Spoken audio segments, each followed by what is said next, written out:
They told him to leave. They thought he didn't belong. But what they didn't know was that the quiet black Marine standing at the back of the auditorium had once trained the very men who would walk in and silence the entire room. What happened next at that graduation ceremony became a story whispered with respect for years. It was a warm May morning in Virginia, and the high school auditorium buzzed with chatter, laughter, and the proud hum of parents and families gathering for graduation day. Colorful caps and gowns filled the stage as students rehearsed their walk, teachers fussed with decorations, and school officials checked final details.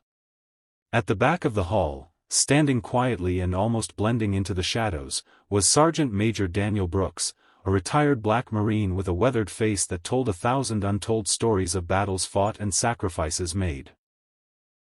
His son, Jordan, was graduating today, and despite the medals tucked away in a box at home, this moment felt like his proudest victory.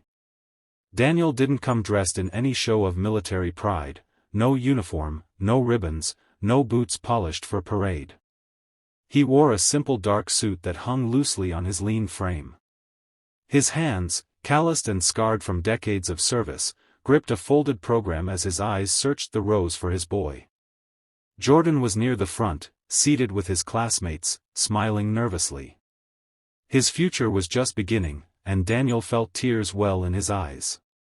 He had fought in wars across oceans, had faced gunfire and storms, but this, watching his son step into manhood, was the one battle he could finally sit back and simply witness. But not everyone in the auditorium shared that quiet pride.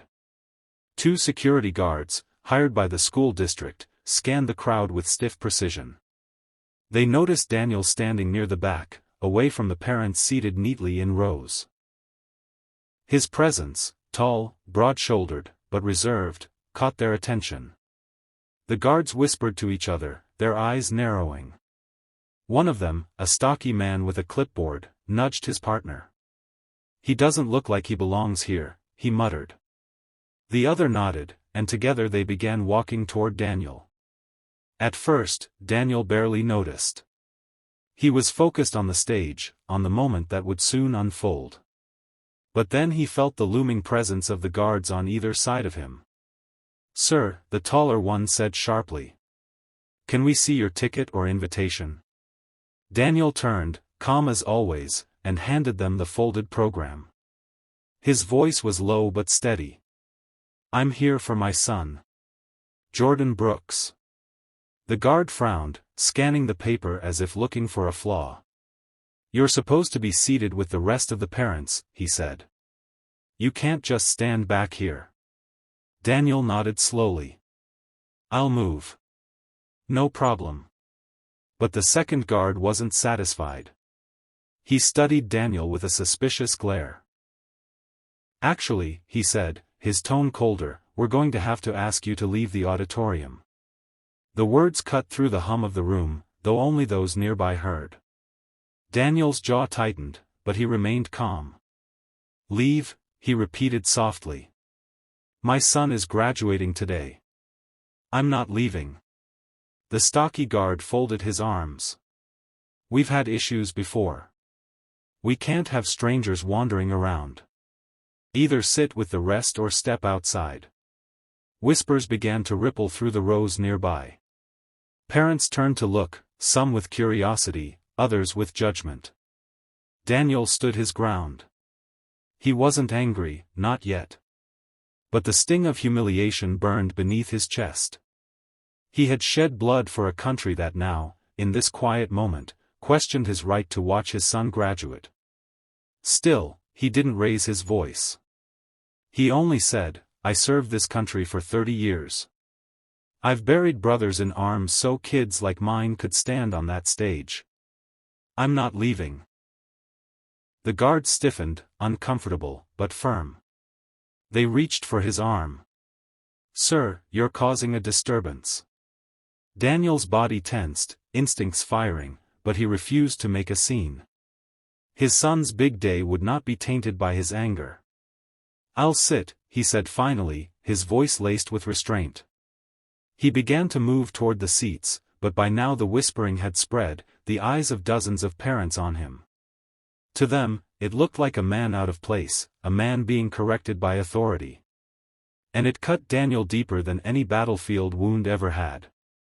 He took a seat near the aisle, shoulders square, eyes fixed on the stage. But the damage had been done. His presence had been marked, his dignity questioned. And just as the principal prepared to begin the ceremony, the heavy auditorium doors at the back opened. 4 men walked in, their presence immediate, their movements crisp. They weren't in uniform, but their bearing gave them away. They scanned the room with eyes that had seen combat, shoulders that carried unseen weight. Navy SEALs. And they were looking directly for him.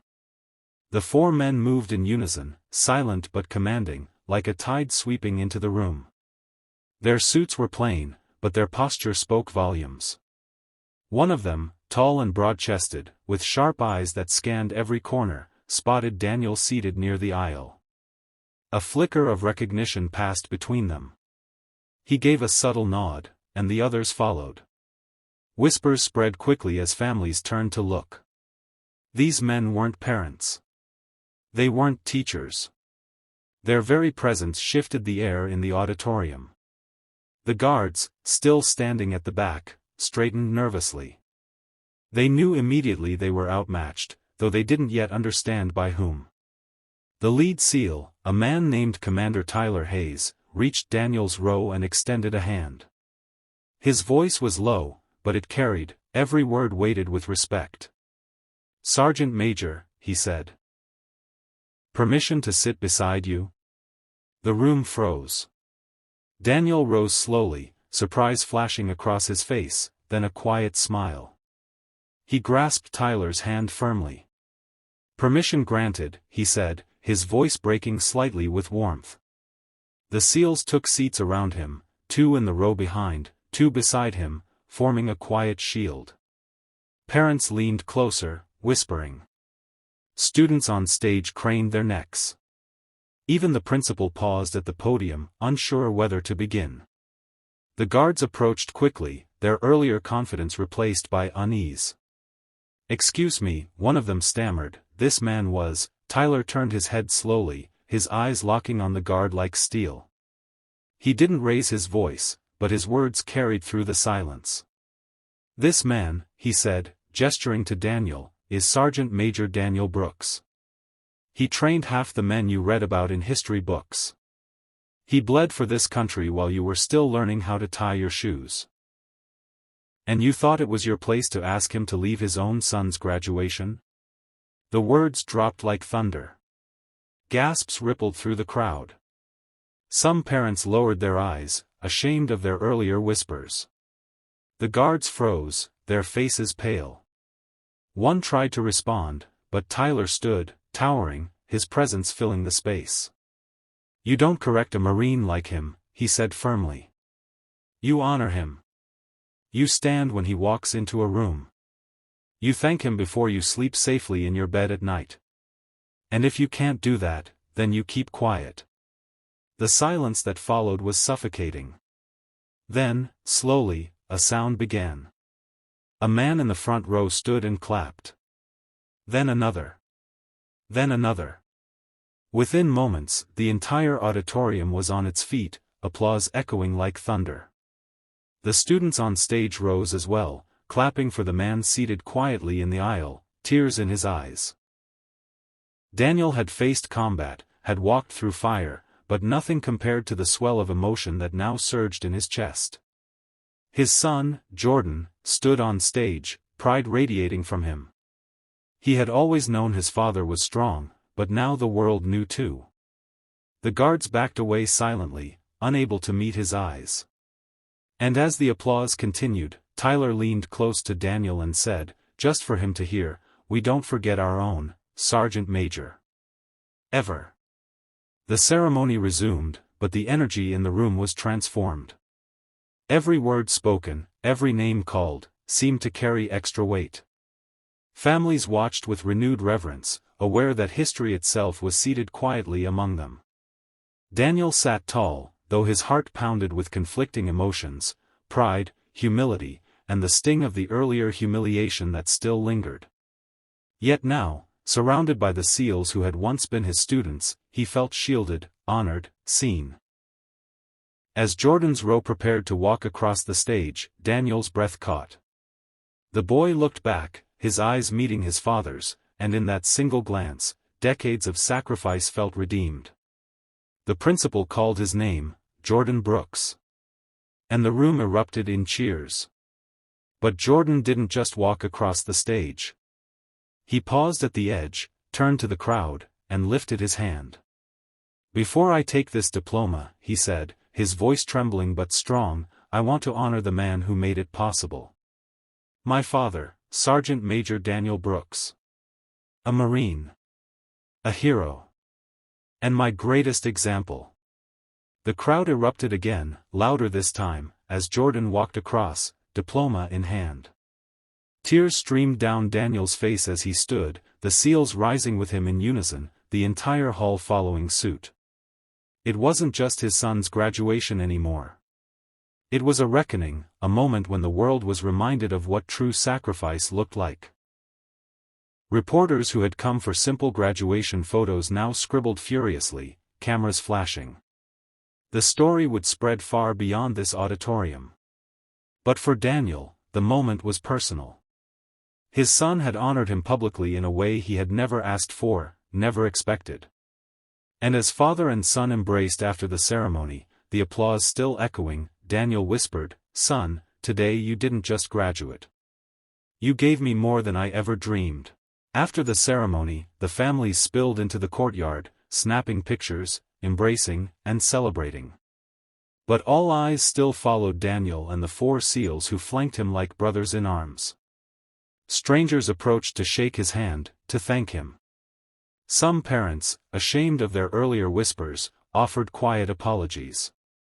Daniel accepted each one with grace, though his eyes remained on Jordan, who was laughing with his classmates, diploma in hand. The guards who had tried to remove him stood at a distance, uncertain whether to approach. Finally, Tyler motioned them forward. "You owe him something," he said firmly. They walked hesitantly toward Daniel, heads bowed. We're sorry, sir," one said quietly. "We didn't know." Daniel studied them for a long moment, then placed a hand on the man's shoulder. "That's the thing about respect," he said softly. "You give it not because you know someone's story, but because every person deserves it. Learn that, and you'll do better." The guards nodded, chastened, and stepped back.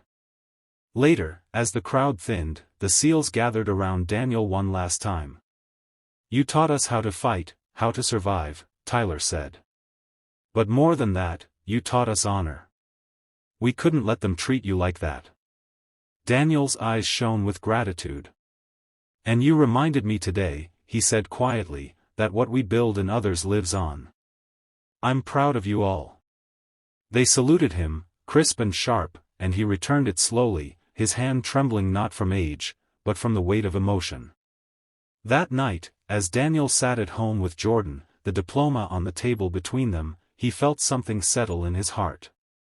He had been silenced, humiliated, dismissed. But he had also been lifted, honored, and remembered. And in that balance, he found peace.